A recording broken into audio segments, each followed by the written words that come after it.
When did you reverse racism? I was driving out of my gated community when this lady jumped off the curb right in front of my car. She was screaming and waving her arms like she was directing airplane traffic. I slammed my brakes and coffee went everywhere. She rushed to my window demanding to know if I lived there.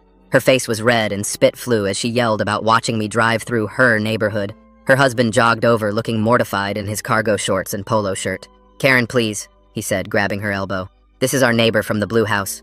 She shook him off and demanded my driver's license like she was neighborhood security. Her pom-pom slippers made her authority act even more ridiculous. Instead of getting mad, I just started laughing. "You know what? Come over for drinks this afternoon. Let's get to know each other better as neighbors." The husband's jaw dropped. That's very kind of you."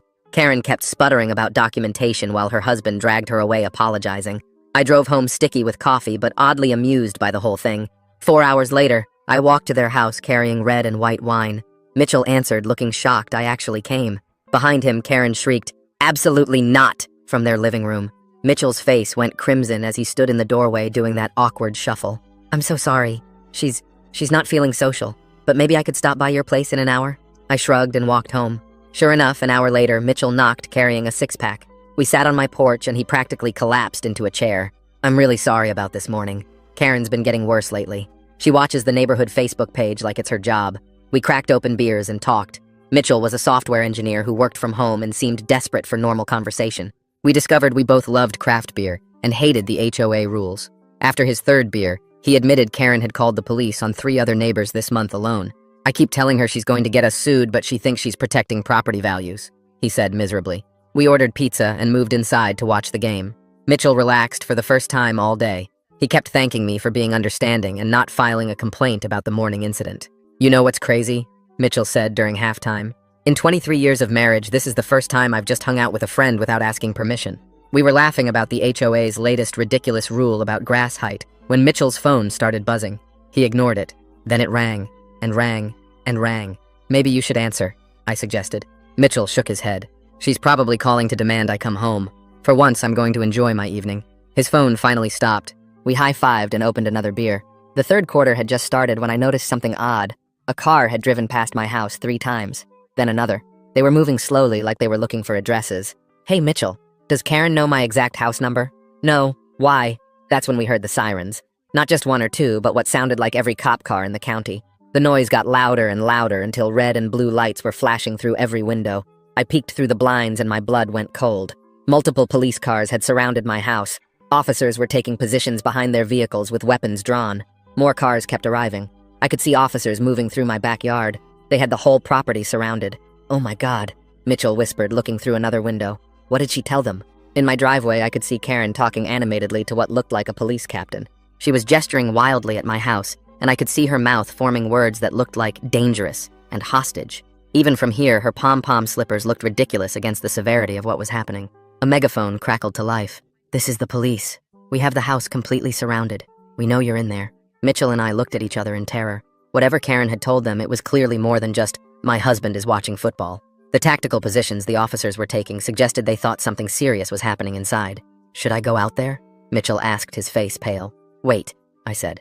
"Let me think. If she told them you're in danger and you walk out fine, they'll know she lied.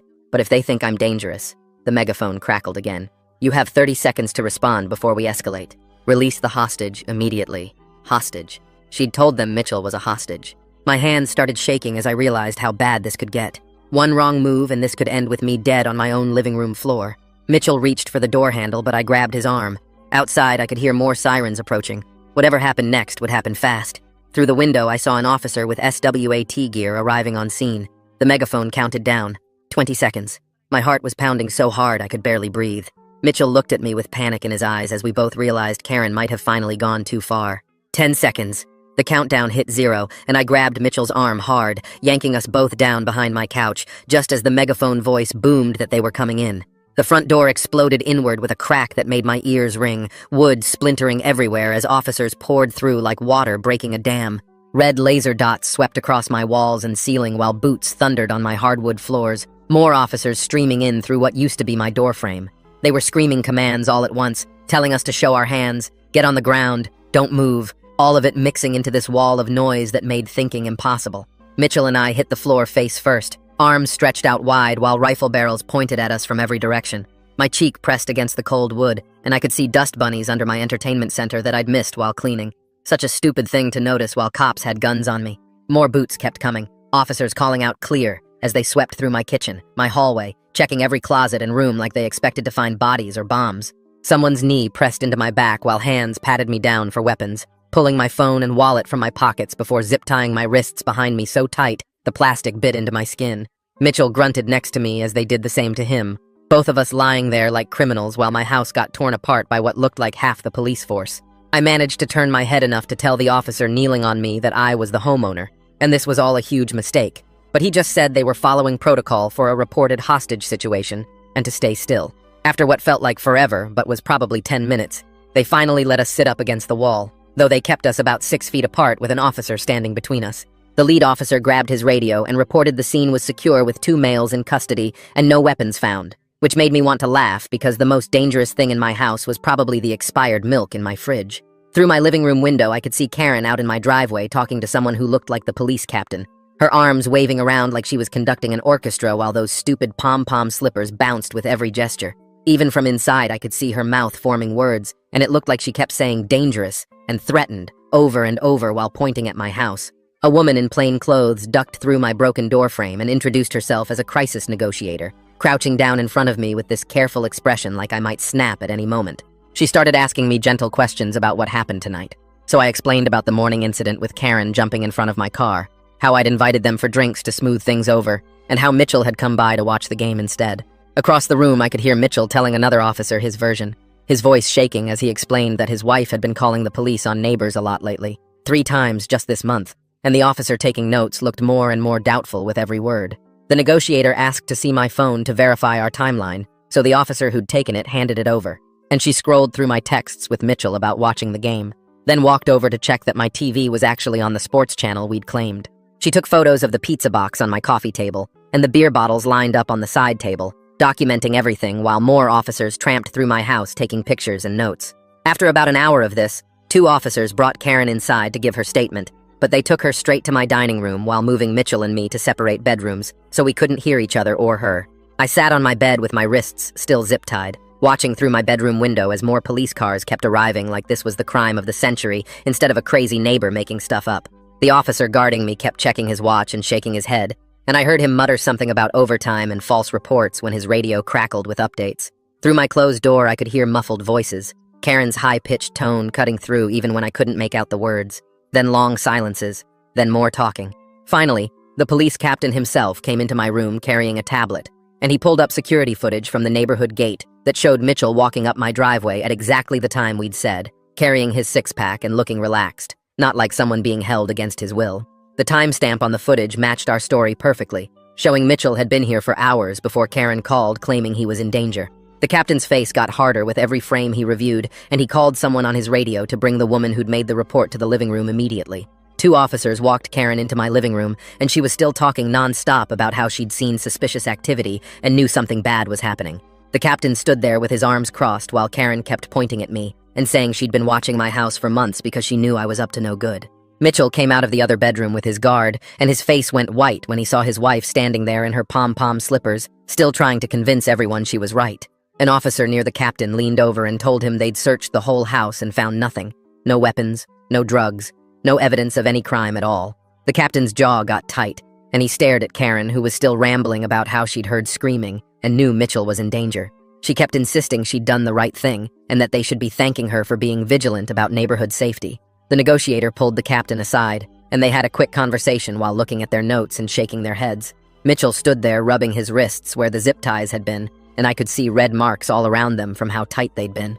My living room was completely wrecked with couch cushions thrown everywhere, books scattered on the floor, and my TV stand pulled away from the wall where they'd checked behind it. Picture frames were face down on the coffee table, and my kitchen drawers were all open from their search. The captain walked back over and told us they were removing the restraints, but we couldn't leave while they finished their investigation. An officer cut the zip ties off my wrists, and the blood rushed back into my hands, making them tingle and burn. My wrists were raw and had deep red lines where the plastic had cut into my skin for the past 2 hours. The negotiator came back after talking to Karen in another room for 20 minutes and told us Karen had admitted she might have exaggerated some details because she was worried about her husband's safety. She explained that Karen claimed she heard screaming from my house which the officers figured was probably just us cheering during the game. Karen also said she saw Mitchell looking distressed through the window, which was probably him getting excited about a touchdown or something. The negotiator kept apologizing and saying they had to take every report seriously, but it was becoming clear this was a false alarm. Mitchell started shaking when he heard what Karen had told them, and tears ran down his face. He kept saying he was sorry over and over, and that he couldn't believe she'd done this to us. The officers took photos of our wrists and documented the injuries from when they'd tackled us to the ground and zip-tied us. Mitchell had a bruise forming on his cheek from where his face hit the floor, and my shoulder was killing me from how they'd twisted my arm behind my back. More officers kept coming and going, filling out paperwork and taking statements from everyone, including the neighbors who'd come outside to watch. It was almost 2 in the morning when the captain finally said we were free to go, but would need to come to the station the next day for official statements. He personally apologized for the response and explained they had to treat every hostage report as real until proven otherwise. Mitchell asked if he could stay at my place because he couldn't face going home to Karen right now. We sat in my destroyed living room surrounded by the mess the police had made, and neither of us could sleep. My hands were still shaking, and every time I closed my eyes, I saw those rifles pointed at my face. Mitchell kept pacing around and apologizing and saying he should have answered his phone when Karen called earlier. We tried watching TV but couldn't focus on anything, and just sat there in silence most of the night. Around 5 in the morning, Mitchell finally passed out on the couch, and I dozed off in my chair. My phone started buzzing like crazy around 7, and when I checked it, the neighborhood Facebook group had completely exploded. Someone had posted a video of all the police cars and SWAT vehicles surrounding my house, and everyone was going nuts trying to figure out what happened. People were saying it was a drug bust, others thought it was terrorism related, and one person claimed they heard it was a murder. The comments kept coming with everyone sharing what they supposedly saw or heard and making up wilder and wilder stories. Then Karen posted this vague message about how she was just trying to keep our neighborhood safe from dangerous individuals who might threaten our property values and way of life. She didn't mention any names, but it was obvious she was talking about me and trying to make herself look like some kind of hero. Mitchell woke up, and I showed him the post on his phone, and his face went from pale to bright red with anger. He started typing a response but then deleted it and threw his phone on the couch, saying it wasn't worth it. We got dressed and drove to the police station where they made us wait for an hour before taking us to separate rooms for our statements. The detective who interviewed me seemed nice and kept shaking his head as I told him the whole story from the beginning. He mentioned this wasn't the first false report they'd gotten recently, and that people were getting too paranoid these days. I spent 3 hours going over every detail while he typed it all up and had me sign multiple forms. Mitchell was in another room telling his side, and when we met up afterward, he looked exhausted. He told me he'd explained to the detective about Karen's pattern of calling 911 on neighbors and gave them specific dates and incidents. The detective had pulled up all those reports on his computer and found 3 calls just from this month alone, plus several more going back over the past year. Each time Karen had claimed something serious was happening, but when police showed up, it was nothing. Just kids playing too loud or someone parking in front of her house or a delivery truck she didn't recognize. The detective walked us out and told us to stay available for follow-up questions if needed. Mitchell and I sat in my car in the parking lot for a few minutes, just staring ahead, not saying anything. He looked completely drained and kept rubbing his face with both hands. I dropped him off at his hotel and drove straight to the law office my neighbor had recommended a few months back when I had that issue with the contractor. The attorney was a woman in her 50s who listened to my whole story while taking notes on a yellow pad. She kept shaking her head, and when I finished, she put down her pen and leaned back in her chair. She explained that what Karen did was actually several different crimes rolled into one really dangerous situation. Filing a false police report was the obvious one, but she said the way Karen did it by claiming there was a hostage situation could be charged as attempted murder by cop, since she knew armed police would respond. She pulled out more papers and started listing all the ways I could go after Karen in civil court, too. There was the damage to my front door from when police broke it down, plus my wrists were still bruised from the zip ties, and she said the emotional trauma of having guns pointed at me in my own home was worth serious money. She also brought up Karen's Facebook posts and said those counted as defamation, since she was spreading lies about me being dangerous to the whole neighborhood. We spent 2 hours going through everything while she typed up notes and had me sign papers authorizing her to start building the case. She took photos of my wrists and the damage to my house and said she'd request the police body cam footage too. My phone buzzed while I was signing papers, and it was Mitchell texting that he couldn't go back home and was going to stay at the hotel for a while. He said he'd been on the phone with divorce lawyers all afternoon trying to figure out how to separate from Karen after being married for so long. I showed the text to my attorney, and she nodded like she'd seen this before. On my drive home, my phone kept lighting up with messages from neighbors I barely knew. 3 different families reached out saying they needed to talk to me about Karen. One guy who lived 2 streets over said Karen had called CPS on them last summer because their 8-year-old was riding his bike in the driveway without a parent standing right there. The investigation took weeks and nearly destroyed their family, even though CPS found nothing wrong. Another neighbor said Karen reported them to animal control, claiming they were abusing their dog just because it barked sometimes during the day while they were at work. The third family said they almost sold their house and moved after Karen kept calling the cops on their teenage son for playing basketball in their own driveway after school. That evening, the HOA president called my cell phone, which was weird since I'd never talked to him before. He sounded really nervous and said he needed to call an emergency meeting about what happened, because the HOA could be liable if one of the residents was going around making false reports that put other residents in danger. He wanted to create new rules about how complaints between neighbors should be handled and said he was worried about getting sued if something worse happened. He scheduled the meeting for 3 days later at the community center. The next morning, Mitchell called and asked if he could stop by to grab something from his computer at home, but he didn't want to go alone. We drove to his house together and Karen's car wasn't there, which was a relief. Mitchell went straight to their home office and logged into the desktop computer. His hands were shaking as he clicked through folders, and then his face went white. He turned the screen toward me, and there was a folder labeled Neighborhood Watch Evidence, with subfolders for different addresses, including mine. Inside my folder were screenshots going back 6 months of every photo I'd posted on social media, even stuff from my private Instagram that she must have gotten from someone else. There were photos of my car with notes about what time I left for work, pictures of delivery trucks at my house with timestamps, and even screenshots of comments I'd made in the neighborhood Facebook group. Mitchell found similar folders for 5 other neighbors with the same creepy level of detail. He forwarded everything to my attorney's email and to his divorce lawyer, too. 2 days later, the detective called to tell me they'd finished their investigation and were recommending charges against Karen for filing a false report and reckless endangerment. He said the district attorney would review everything within the week and decide whether to prosecute. He also mentioned that finding out about Karen's previous false reports to 911 made this much more serious, since it showed a pattern of behavior. My attorney got the news too, and immediately filed a cease and desist letter demanding Karen stop posting about me online and stay at least 100 feet away from my property. She also demanded Karen stop taking photos of my house and delete all the screenshots and surveillance notes she'd been keeping. We sent it certified mail and through email to make sure she got it. The HOA meeting came 3 days later, and the community center was packed with way more people than I'd ever seen at one of these things. The president started explaining what happened and why we needed new policies. But before he could finish, people started shouting from different parts of the room. Some neighbors were defending Karen, saying she was just trying to keep everyone safe, while others started sharing their own stories about her harassment. One older couple said Karen had measured their grass with a ruler and reported them to the HOA for being a 1/4 inch too tall.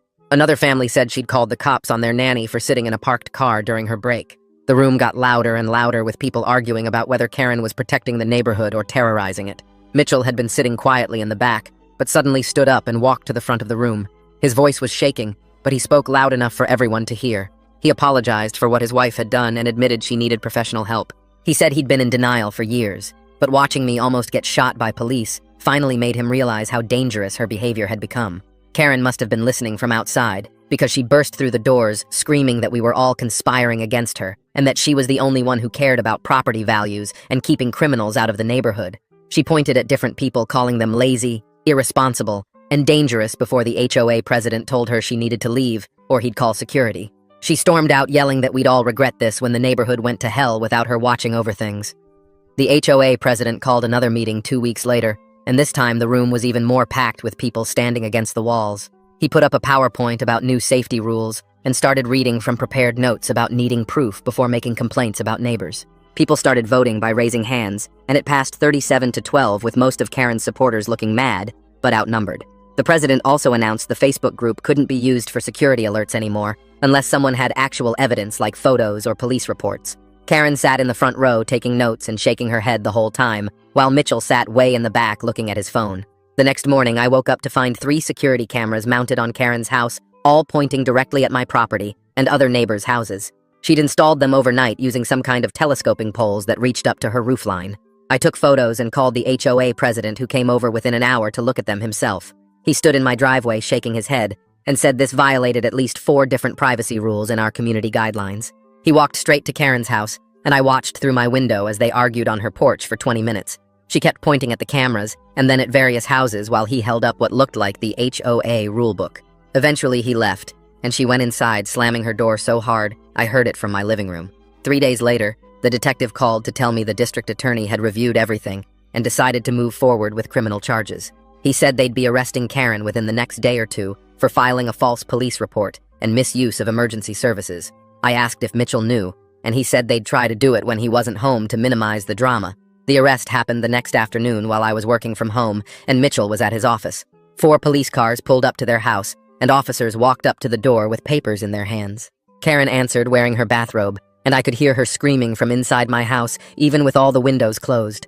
They put her in handcuffs right there on her porch, while half the neighborhood watched from their driveways and windows. She kept yelling about her rights and demanding to call her lawyer as they walked her to the patrol car. The whole thing took maybe 10 minutes, but the neighborhood Facebook group exploded with posts and comments within seconds. Mitchell called me that night sobbing so hard I could barely understand him at first. He said he'd gotten home to find crime scene tape on his door and a note from the police about Karen's arrest. He kept saying he didn't know what to do because she was his wife, but she'd also almost gotten me killed with her lies.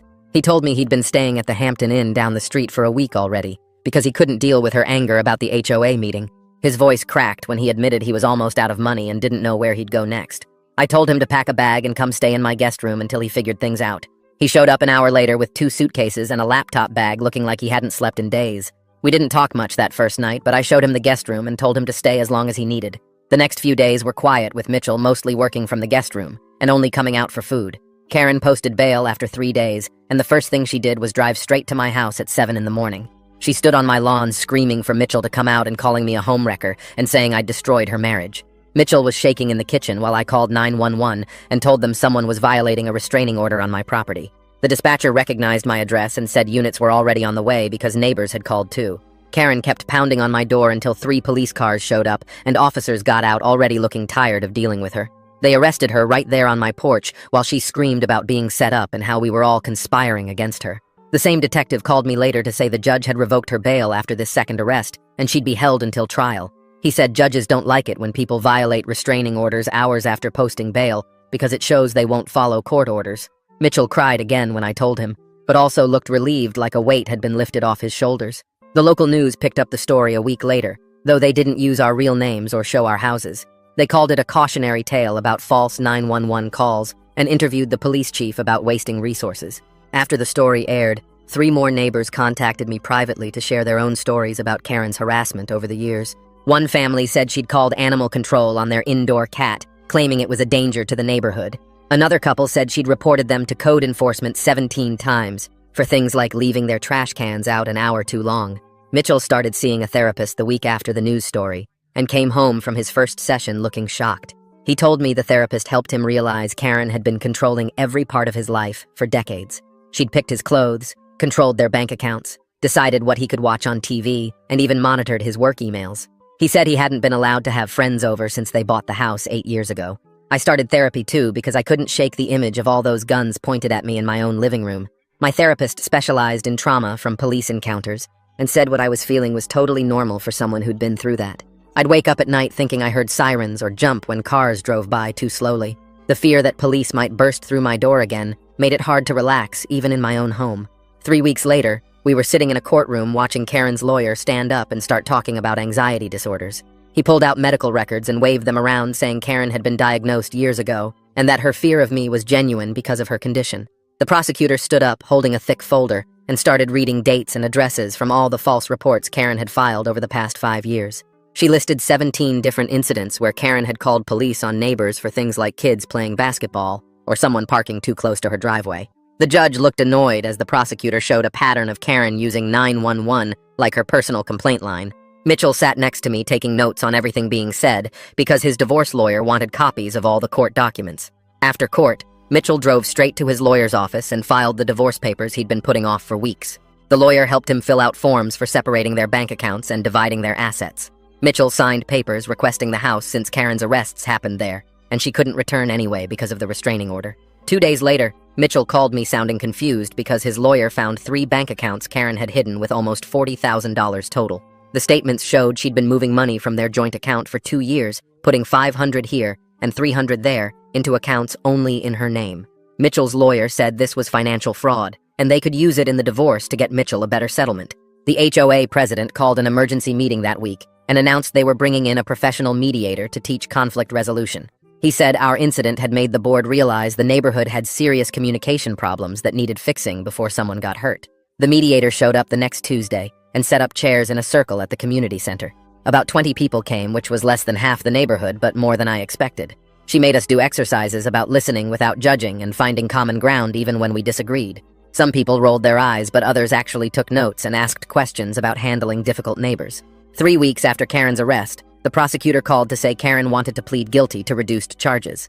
Instead of felony charges for the false report and endangerment, she'd plead to misdemeanor disturbing the peace and misuse of emergency services. The deal required Mitchell and me to agree since we were the victims, and Karen would get probation instead of jail time. The prosecutor said Karen would have to do community service and mandatory therapy twice a week for a year. I sat at my kitchen table staring at the plea agreement for hours, not sure what to do. Part of me wanted Karen to face real consequences for almost getting me killed, but another part just wanted this whole thing over.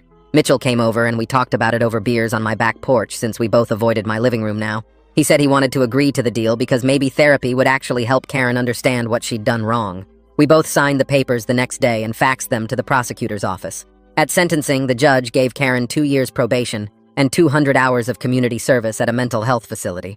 She also banned Karen from calling 911 except for real emergencies and said any violation would mean immediate jail time. Karen had to pay $5,000 in fines and court costs, plus reimburse the police department for the SWAT response. The judge made it clear that if Karen violated any part of the sentence, she'd serve the maximum jail time for the original charges. Meanwhile, the HOA hired an actual police officer to run a neighborhood watch training program. The officer used our incident as his main example, showing a PowerPoint with response times and costs from that night. He explained that false reports waste resources that could save lives and taught everyone the difference between suspicious and just different. Half the room kept looking at me during his presentation, but I just focused on taking notes about when to actually call police. Mitchell's divorce went through fast since Karen had violated the restraining order twice and committed financial fraud. The judge gave Mitchell the house and most of their assets, but Mitchell told me he couldn't stand living there anymore. He hired movers the next week and put the house on the market, saying every room reminded him of their fights. I finally called someone to fix my front door that the police had destroyed during the raid. The contractor had to replace the whole frame because the battering ram had cracked the wood beyond repair. While he worked, I ordered a security system with cameras covering every entrance to my house. The installation guy said he'd been getting lots of calls from our neighborhood lately and asked if something had happened. I just told him we'd had some break-ins and left it at that, not wanting to explain the whole story again. The security system had motion sensors and an alarm that would call my phone before alerting the monitoring company. Mitchell found a one-bedroom apartment across town near his office and seemed happier every time I saw him. We started meeting at a sports bar downtown to watch games instead of at my house because neither of us felt comfortable there anymore. He bought new furniture and decorated his place how he wanted for the first time in decades. During one game, he told me he'd joined a hiking group and was planning a camping trip, something Karen had never let him do. He looked younger somehow without the stress of constantly managing Karen's moods and paranoia. 3 months into her court-ordered therapy, Karen started sending out these typed apology letters to everyone she'd harassed over the years. Mine showed up on a Tuesday morning with the official therapy center letterhead and everything. She wrote about recognizing her anxiety issues and taking responsibility for the SWAT incident, but it felt like her therapist had basically dictated the whole thing. Mitchell told me she'd sent similar letters to 12 other neighbors, including the family she'd called CPS on. Most people just threw them away, but the older couple down the street actually wrote back saying they accepted her apology and hoped she'd get better. The neighborhood Facebook group stayed pretty quiet without Karen's constant posts about suspicious cars and people walking dogs too early in the morning. You could tell there was this weird split, though, between the people who still thought Karen had been protecting the neighborhood and those of us who'd been targeted by her. At the next HOA meeting, half the room wouldn't even look at me and Mitchell, while the other half kept coming up to share their own Karen stories. The HOA president tried to keep things focused on normal stuff like landscaping budgets, but every discussion somehow circled back to what happened that night with the police. 6 months after everything went down, Mitchell called me all excited about this woman he'd met at a coffee shop near his new apartment. Her name was Sarah, and she worked as a nurse at the hospital downtown. He kept saying he couldn't believe someone normal actually wanted to date him after 23 years with Karen. They'd been out 4 times, and she hadn't once checked his phone or demanded to know where he was every minute. He was learning basic relationship stuff, like it was okay to have different opinions about movies, and that arguments didn't have to turn into screaming matches. Meanwhile, my lawsuit against Karen's homeowner's insurance finally went through after months of paperwork and depositions. The insurance company settled for $35,000, which covered my therapy sessions, the new security system, the door replacement, and left me with enough to take a nice vacation.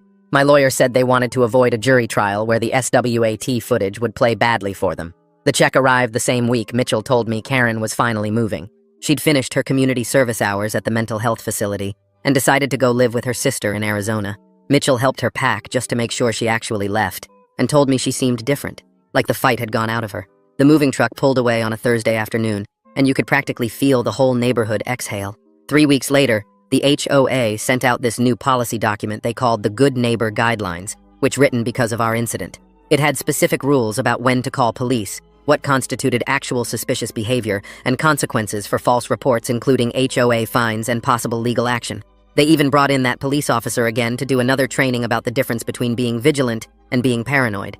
Everyone knew why these rules existed, but nobody said Karen's name out loud anymore. Mitchell and I kept meeting up for games, though we'd switched to this sports bar downtown that had better wings anyway. We'd joke sometimes about how Karen accidentally did us both a favor by being so crazy that night. He got free from a toxic marriage, and I learned to take suburban safety seriously with my new security system and cameras. His new girlfriend, Sarah, started joining us sometimes, and she was cool about the whole story, even though it sounded completely insane when we explained it. She said she could tell Mitchell had been through something rough, but that he was working on himself, and that's what mattered. The insurance money let me take 2 weeks off work to just decompress and deal with the lingering anxiety from having guns pointed at me in my own home. My therapist said it would take time to feel completely safe again, but I was making progress. Mitchell was doing his own therapy too, and said it was helping him recognize all the ways Karen had controlled him that he'd thought were normal. Like he'd never realized other couples didn't have hour-long interrogations about credit card purchases under $20. The annual neighborhood BBQ rolled around in September, and for the first time in years, people actually seemed relaxed. Mitchell brought Sarah and introduced her to everyone while I just enjoyed not feeling like I had to watch my back constantly. People were actually talking to each other face to face instead of posting creepy photos on Facebook, asking if anyone recognized their neighbor's house guest. The HOA president made some speech about community and working together, but everyone knew he meant we'd all learned our lesson about letting paranoia take over. Nobody called the cops even when some teenagers got a little loud playing basketball at the park next door. Mitchell won the cornhole tournament, and Sarah high-fived me when he beat the guy who'd supported Karen at all those HOA meetings. It felt like the neighborhood had finally found its balance again, even though we all knew what happened that night had changed everything permanently. Well, that's gonna do it for me today. Appreciate you hanging out and questioning things right along with me. Always feels like a real journey when we share it together. Subscribe for more content like this.